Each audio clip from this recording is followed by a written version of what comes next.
이 마태복음은 예수님이 제자를 이제 부르시고 선택하시고 그 다음에 훈련시키고 그 다음에 전도와 선교지로 파송하는 그런 장면이 기록되어 있죠.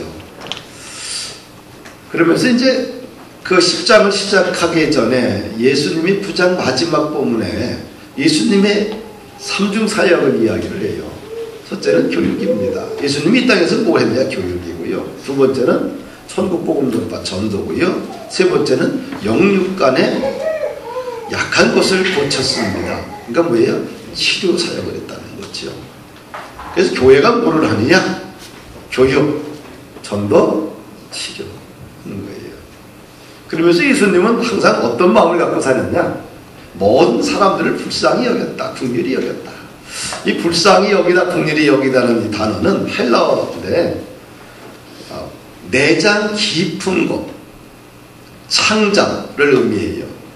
기본적으로 창자와 내장은 헬라어에서 어떤 의미를 갖고 있냐? 정서의 중심, 마음의 중심을 이야기해요. 그러면 사람들을 어떤 모습으로 봐야 되느냐? 마음 창자 속에 있는, 마음 깊은 속에 있는 깨끗한 마음으로 사람을 바라봐야 된다는 거예요. 그렇게 되면 어떻게? 고독한 사람이 보이겠지요? 굶주린 사람이 보이겠지요? 병든 사람이 보이겠지요? 상처받은 영혼들이 보이겠지요? 그 마음을 가져야지.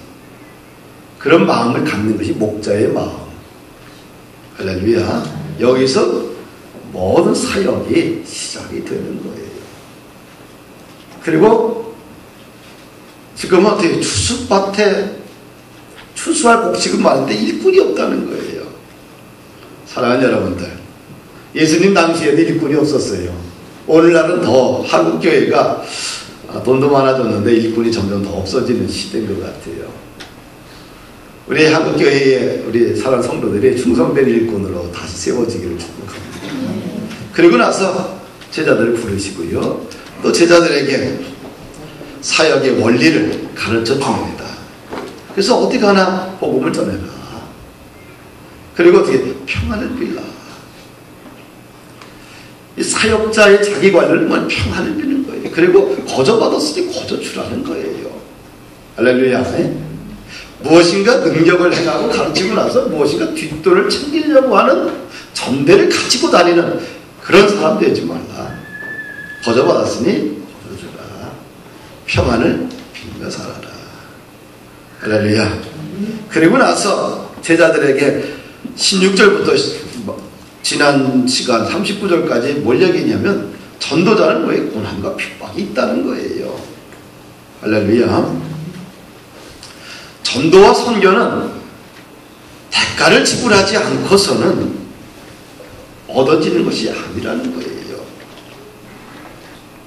복음은 편안하게 전해지지 않는다는 겁니다. 많은 어려움과 고난을 뛰어넘어야지만 복음이 흘러간다는 거예요. 그럼 저 4월달 이제 강의를 한 주간 마치고 들어왔어요. 주일날 이제 8시 비행기를, 저녁 비행기를 타고 들어가서 하얼빈에 이제 도착을 해서 밤 12시 야간 열차를 타고 6시간 달려가서 그 다음에 내렸습니다. 그런데 인천공항에서 이제 함께 가는 사람들이 있지요.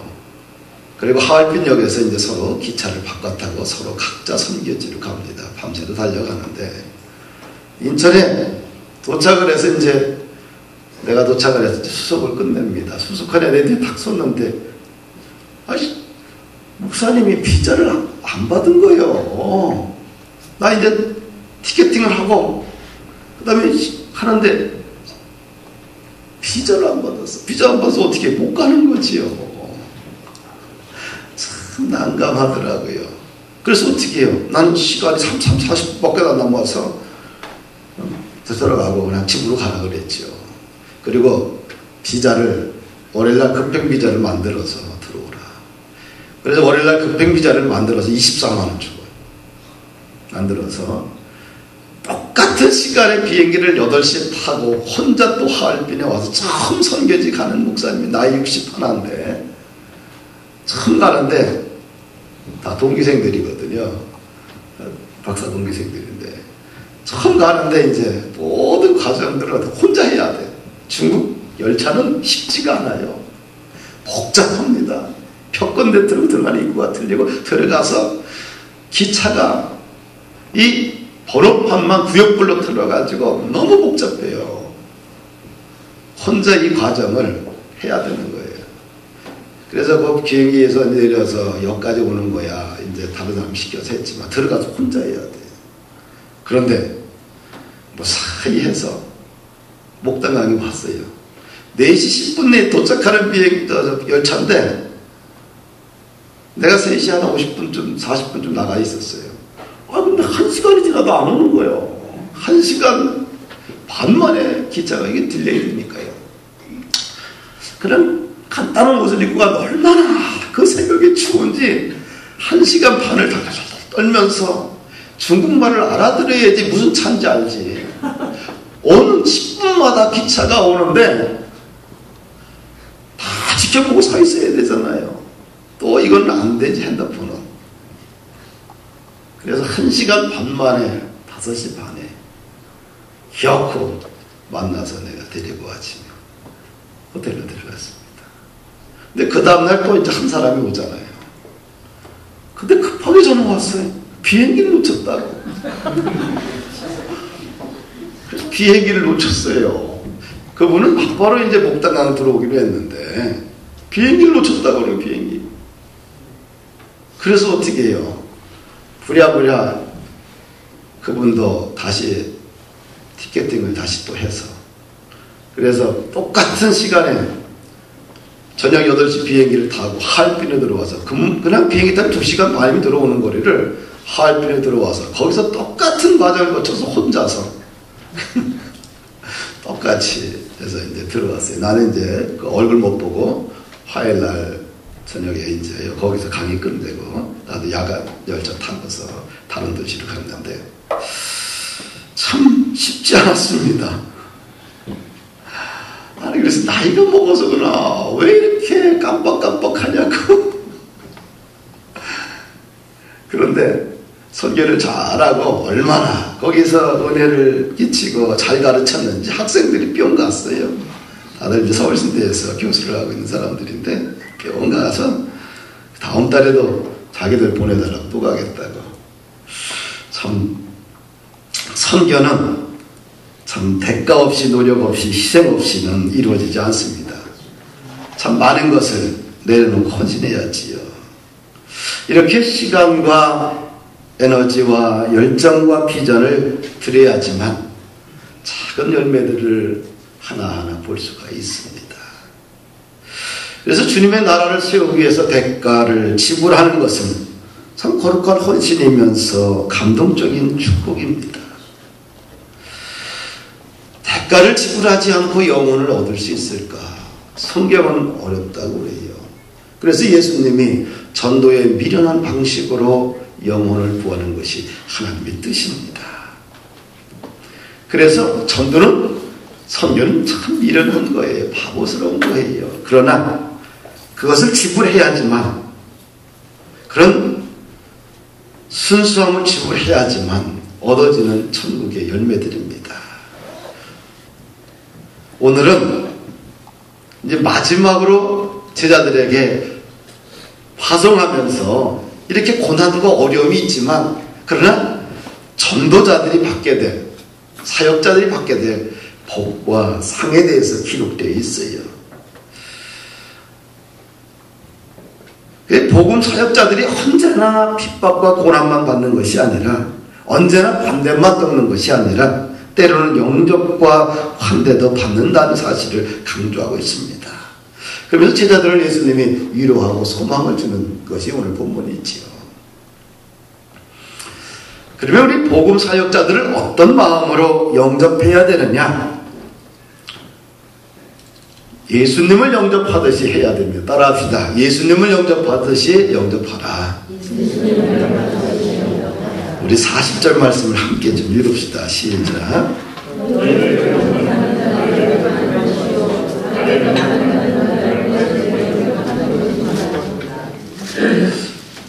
제자들, 복음 전도 사역자들을 너희들인데 너희를 영접하는 자는 예수님을 영접하는 것이라는 거예요. 그러면서 예수님을 영접하는 것은 하나님을 영접하는 것이다. 복음 전도 사역자를 영접하는 것은 뭐예요? 나를, 예수님을 영접하는 것과 같다. 우리는 나를 대신해서 복음 사역에 헌신하는 사람들을 아주 귀하게 여겨야 돼요. 할렐루야.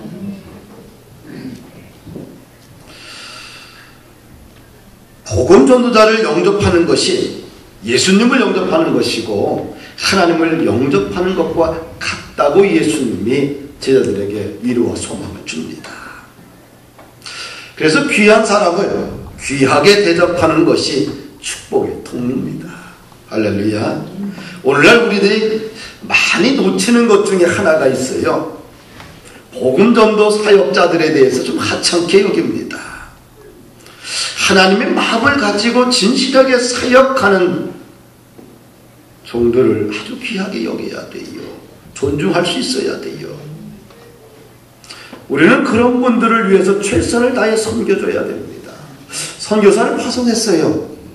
그런데 파송할 때는 환송하고 몇 년 지나고 나면 꾀죄죄합니다. 먹고 살기 힘들고요. 아이들 키우려면 힘들고요. 현재야에서 막 문화적 괴리감과 언어적 소통이 안 되고 참 너무 힘들어요.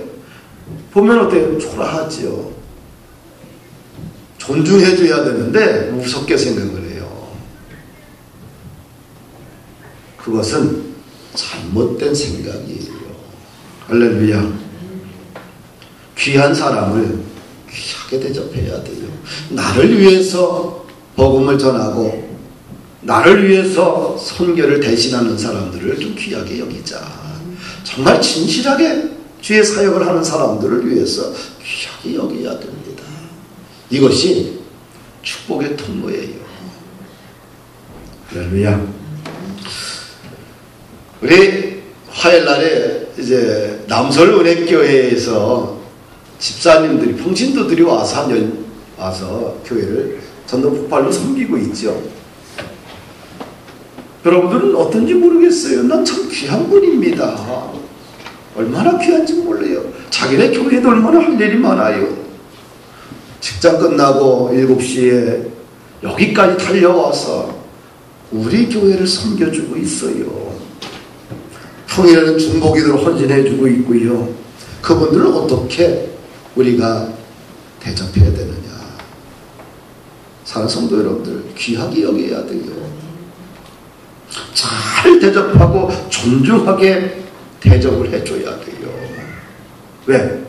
하찮게 여기서는 안 돼요. 관심을 가져야 돼요. 왜? 그분을, 주님의 사역을 하는 사람들을 존중이 대해주는 것은 왜? 예수님을 존중하는 거고, 예수님을 존중하는 것은 하나님을 존중하는 것과 같다. 아멘. 그래야지만 존귀한 사람들을 존귀하게 대해줘야지만 존귀한 성도가 되고 존귀한 교회가 되는 거예요. 태도에서 신앙의 아름다움이 배어나와야 돼. 이게 진짜 성도예요. 한국교회 병들어가고 있어요.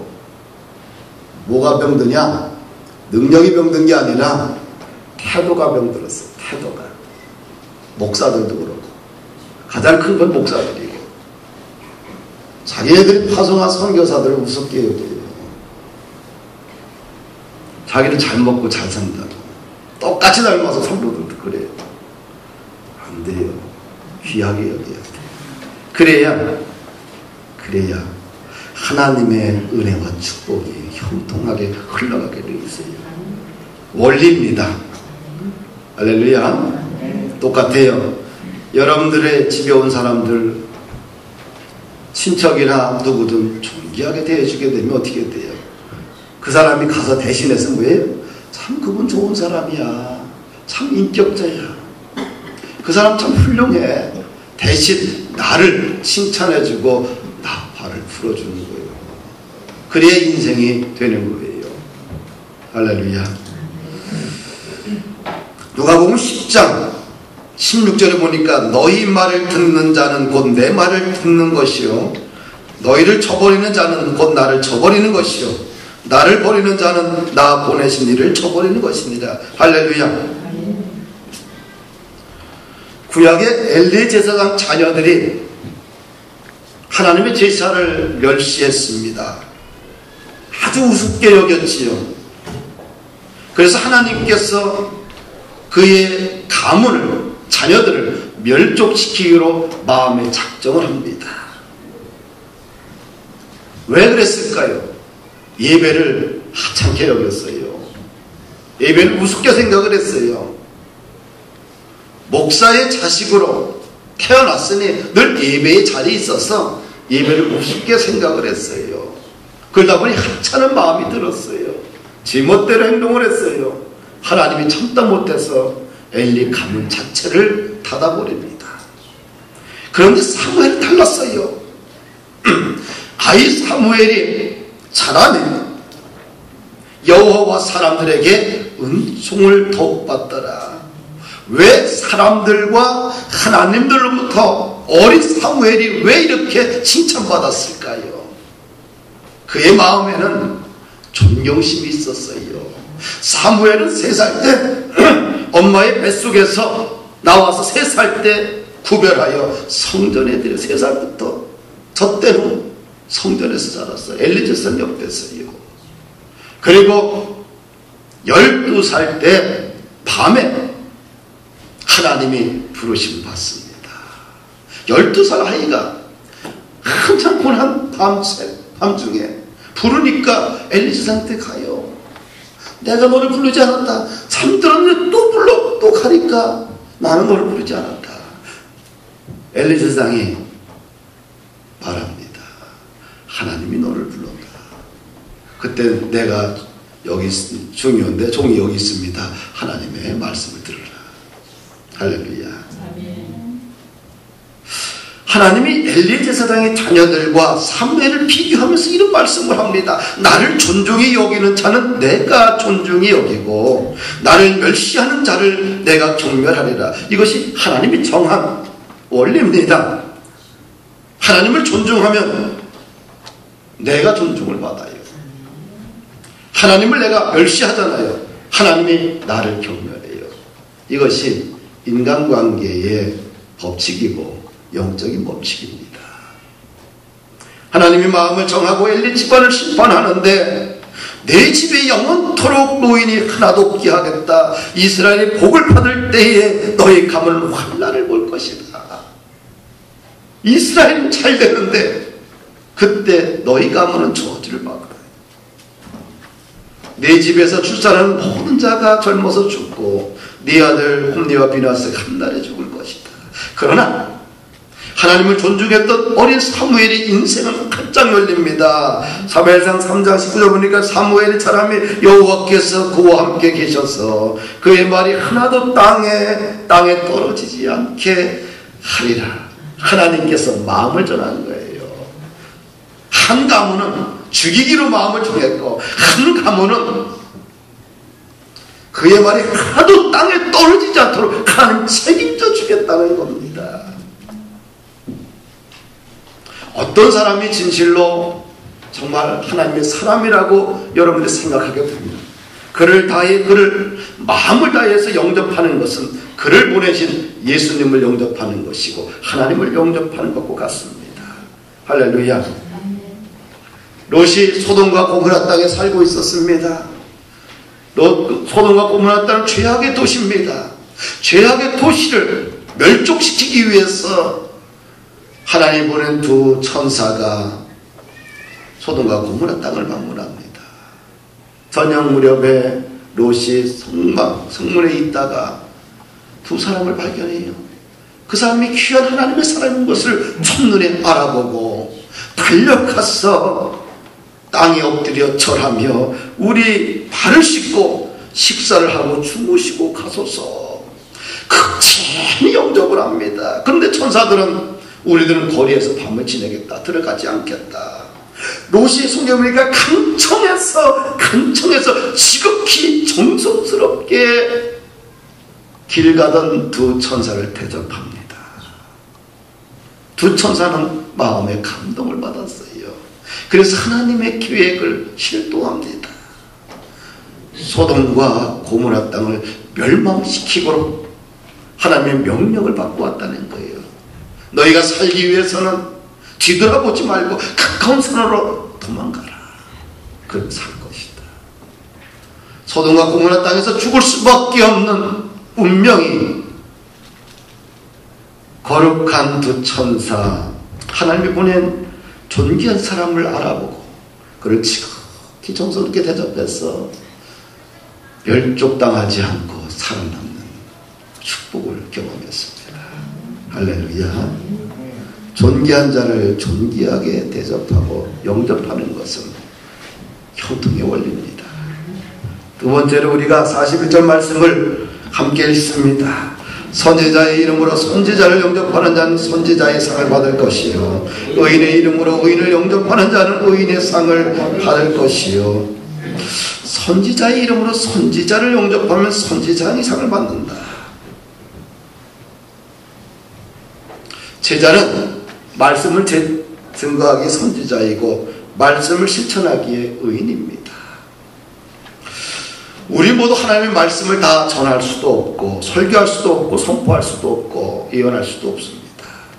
그런데 하나님의 사역자들을 잘 대접하는 봉사를 하는 사람은 똑같이 선지자가 받는 복을 똑같이 그 상을 받는다는 거예요. 할렐루야. 우리 도널드 미션을 설립하신 분이 체복이 본죽됐던데, 개척교회를 위해서 개척교회 목사님들이 성지를 평생 소원이 성지인데 돈이 없어서 못 갑니다. 한 달은 생활비도 없고 월세도 못 내니까요. 그래서 영성회복 차원에서 성지 프로그램을 운영을 하는데 무료로 보내는 운동을 해요. 금년에도 벌써 2월 달에 25명, 또 4월 달에 25명, 5월 달에도 25명을 보냅니다. 5월 달에는 우리 중앙지방의 목사님들도 몇 분 저희들이 보내고요.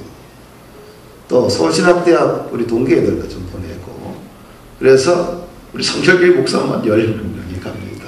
우리 교회에서도 문 목사님이 보냅니다. 그래서 모든 것을 무료로 보내고 있지요. 목사들을 정성스럽게 섬깁니다. 선교사들을 땅끝까지 가서 섬깁니다.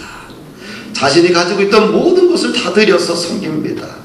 그래서 감동이 있지요.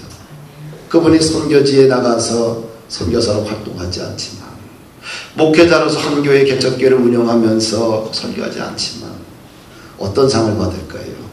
선지자가 받는 상, 의인이 받는 상을 하나님이 그날에 주시겠다는 거예요.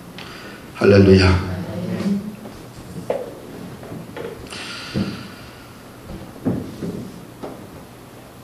계시록 22장 12절에 보면, 보라 내가 속히 오리니 내가 줄 상이 내게 있어 각 사람에게 그의 일한 대로 갚아주리라. 모든 사람이 다 목회자가 될 수 없고요, 모든 사람이 위대한 사역을 할 수는 없어요. 모든 사람이 다 끝까지 가서 선교할 수는 없습니다. 그러나 하나님의 사람들을 우리가 섬겨주면 그 상을, 동일한 그 상을 하나님이 주시겠다는 거예요. 할렐루야. 우리 42절 말씀을 함께 좀 읽습니다. 시작.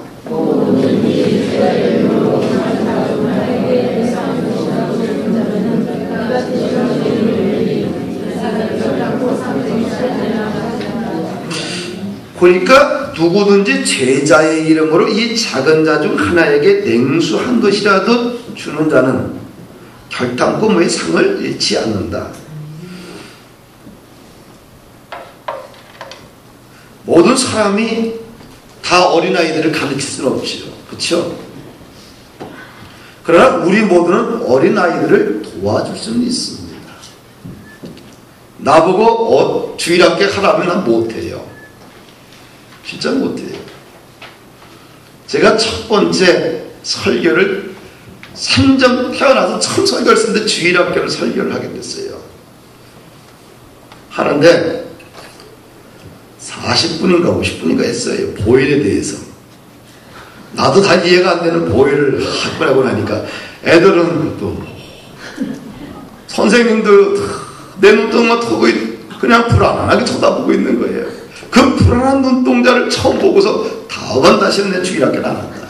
평생 그때 한번 설교하고 끝냈어요. 그리고 나서 이제 학생회로 갔어요. 참 쉽지 않아. 그래서 주일학교를 치밀하게 하는 목회자들 보면 참 존경스럽습니다. 그 어린아이 눈동자들, 선생님들의 눈동자들이 아직도 잊혀지지 않아요. 아주 트라우마가 됐어요. 트라우마. 아주 예상을 입었어 나는. 그때 예상을 안 입었으면 주일학교 치밀하게 했을 텐데, 근데 그 첫 번 설교에서 예상을 입어가지고 내가 주일학교 하면 일단은 속이 무슨 말을 해야지 하면서 얘네들이 알아듣기는 하겠나. 그러다 보니 한마디 할 때마다 머릿속이 얼마나 복잡한지. 지금도 주일학교의 눈동자를 보면은 뭐 하려고 하면은 마음이 이렇게 편하지는 않습니다. 하여튼간 나는 가르칠 수는 없어요. 그러나 어떻게 주일학교 어린아이들을 도와줄 수 있는 거예요. 할렐루야. 우리가 주일학교를 가르칠 만한 지식이나 기술이 없다 할지라도 아이를 도와줄 수 있습니다.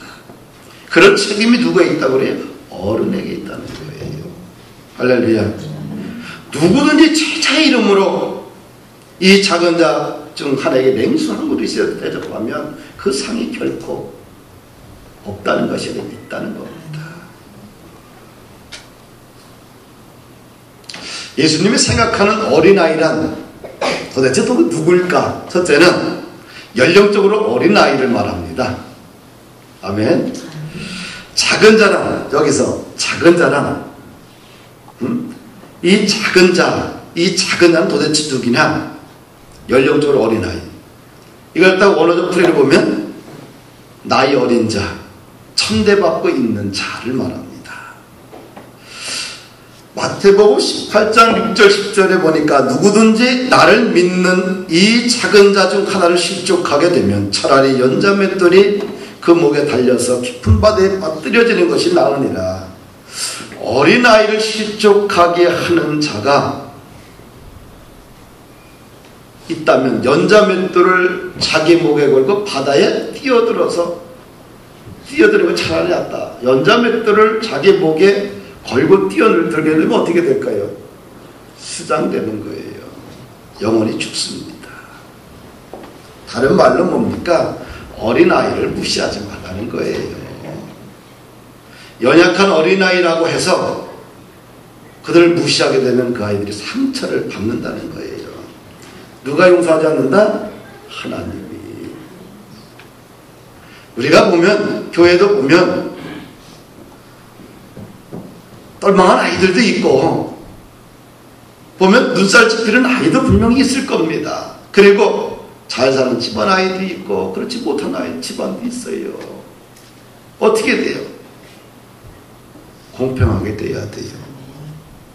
예수의 이름으로. 할렐루야.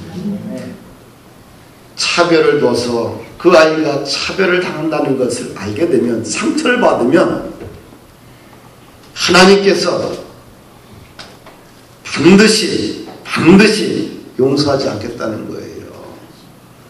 어린아이들을 무시해서는 안 돼요. 차별해서도 안 돼요. 공평하게 대해줘야 돼요. 억압적으로 대해서는 안 돼요. 할렐루야. 부드럽고 따뜻한 마음으로 아이들을 존중할 줄 알아야 돼요. 이것이 누가 해요? 어른들이 해야 돼요. 누가 해야 돼요? 어른들이. 어린 아이들을 대할 때 존귀하고 소중한 존재를 보는 마음과 행동이 있어야 됩니다.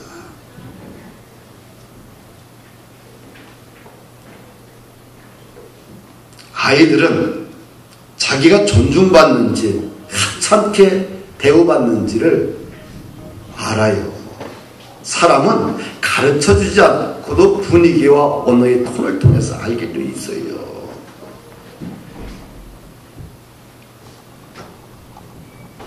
그래서 그 아이가 교회에 와서 그런 대접을 받았다, 그 상처가 돼요. 그러면 어떻게 돼요? 그 아이의 인생이 이게 구부러질 수 있어요. 무슨 말인지 아세요?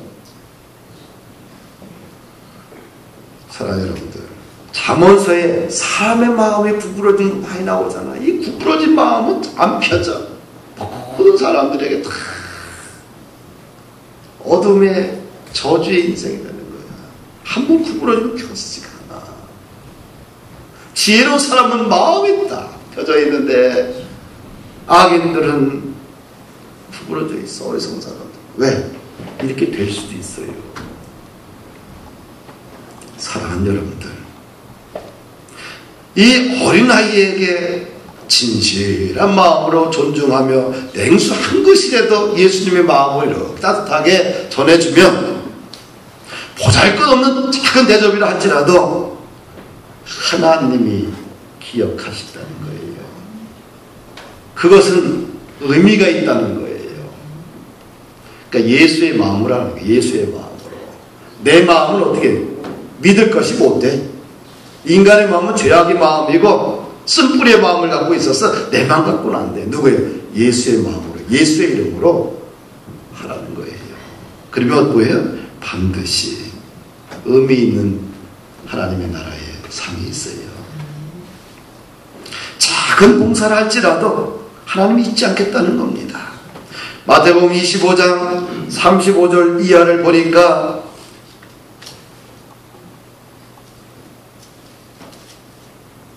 마지막 날에 예수님께서 오른쪽과 왼쪽으로 사람을 구분해요. 오른쪽은 양이 가고 의인이 가고, 왼쪽은 이지들이 들어가고 뭐예요? 악인이 들어가요. 근데 오른쪽에 있는 분들에게 예수님이 말합니다. 내 아버지께 복을 받을 자여, 창세로부터 너희들을 위하여 예비된 하나님의 나라를 상속받으라. 근데 축복의 내용을 보면 이렇습니다. 내가 줄일 때에 너희가 먹을 것을 주었고, 목마를 때에 마시게 하였고, 나그네 되었을 때 영접하였고, 헐벗을 때에 옷을 입혔고, 병들었을 때에 돌아보았고, 옥에 갇혔을 때에 와서 보았느니라. 의인들이 대답해요. 우리가 어느 때에 주님께 먹였고 입혔고 또 영접했습니까? 병들었을 때, 옥에 갇혔을 때 우리가 한 것이 뭐가 있습니까? 임금이신 주님이 말합니다. 내가 진실로 너희에게 이르노니 너희가 여기 내 형제 중에 지극히 작은 자에게 한 것이 나게 한 것이다. 할렐루야. 이쪽에 있는 사람들에게 왕이 말합니다. 저주를 받을 자들아, 내게서 떠나가라. 마귀와 그 사자들에게 예비된 영원한 불 지옥에 가라. 그 이유를 보니까 너가 굶주릴 때 주지 않았다는 거예요. 네? 그리고 병들었을 때 위로해주지 않았다는 거예요. 옥에 갇혔을 때 찾아오지 않았다는 거예요. 근데 이쪽에 있는 사람들이 말합니다. 우리도 했습니다. 우리도 했는데 왜 우리가 지옥에 가야 됩니까? 항변을 합니다. 예수님이 이런 얘기를 해요. 지극히 작은 자에게 하지 아니한 것이 곧 내게 하지 아니한 것이라. 할렐루야. 작은 자들을 귀하게 여깁시다. 할렐루야. 둘째로 이 작은 자라는 것은 신앙에 있어서 어린아이를 말합니다. 랍비들은 자기 제자들을 갖다가 말할 때 작은 자들이라고 이야기를 했어요. 여기서 우리들은 학문적이고 전문적인 의미에서 가르칠 수는 없지만 생활과 모범적인 성실함으로 누구나 다 가르칠 수 있습니다. 평범한 사람들도 할 수 있는 것이죠. 예수 믿은 지 얼마 안 되신 사람들을 어린아이와 같은 작은 자들입니다. 이들을 정성스럽게 대해주고 인도하는 것 하나님이 기억하신다는 거예요. 아멘. 어색하지 않도록 세밀하게 보살펴주고 함께 식사를 해주고 예민하게 도와주는 배려와 정성들을 예수님은 다 기억하고 계십니다. 사람들에게 주목을 받지 못할 수도 있습니다. 그러나 선한 행동을 주님은 다 기억하고 계십니다. 교회는 항상 걸출한 성자의 모습을 보이는 사람과 탁월한 사역자와 위대한 교사와 명성 있는 사람들을 필요로 합니다. 그러나 동시에 교회는 가정처럼 따뜻하게 사람들을 영접하고 가정처럼 즐겁게 분위기를 만들고 교회를 깨끗이 꾸미고 그리스도의 사랑으로 돌보는 사랑의 헌신자들이 절대적으로 필요합니다. 그래서 모든 봉사는 하나님 앞에 동등하다는 말이 있습니다. 할렐루야. 사랑하는 성도 여러분들, 말씀을 정리합니다. 복음의 일꾼들을 좀 정성스럽게 귀하게 여깁시다. 그것이 예수님을 영접하는 것입니다. 그리고 작은 자들을 좀 귀하게 여깁시다. 그들을 향한 아름다운 배려 하나님이 다 기억하시고요. 하나님께서 반드시 상으로 갚아주십니다. 그 사람이 결단코 상을 잃지 아니하리라. 인자가 아버지의 영광으로 그 천사들과 함께 올 때에 그때 각 사람이 행한 대로 갚으리라. 마태복음 16장 27절에 말씀하고 있습니다. 사랑하는 성도 여러분들, 한 주간 승리하시고요. 또 믿음으로 사시고요. 존귀한 마음을 가지고 존귀하게 사시기를 축복합니다.